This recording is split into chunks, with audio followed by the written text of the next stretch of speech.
Je suis arrivé à la conclusion que la spiritualité, avec les travaux qu'on a dans les neurosciences, etc., est un besoin naturel et universel. C'est-à-dire tous les humains ont une forme de spiritualité. Ce besoin naturel, c'est une quête de sens. Les humains ont besoin de sens, ils ont une volonté de sens et ils accèdent à ce sens par le triple lien ou une triple connexion.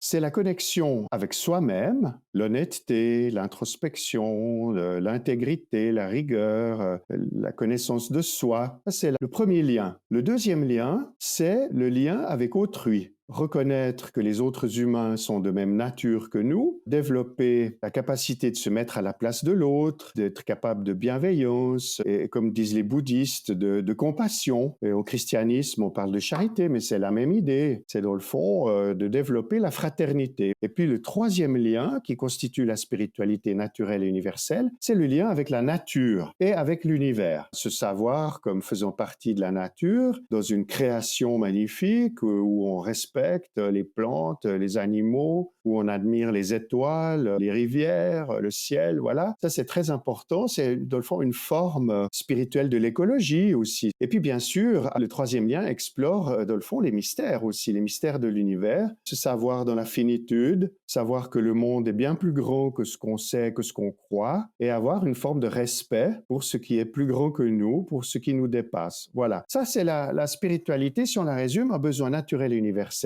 une quête de sens par le triple lien. Voilà, ça c'est la spiritualité. En face, la religion, c'est la réponse des humains par la culture. Dans le fond, la religion est une réponse culturelle aux besoins naturels. Si tout va bien, spiritualité et religion dansent ensemble. Mais ça n'est pas obligatoire. Il y a des gens qui ont une spiritualité profane. Il y a des gens qui ont une religion sans spiritualité, qui sont dans les pratiques, les dogmes, les rituels, et puis ça leur convient très bien. Donc, voilà comment on peut définir les rapports entre spiritualité et religion.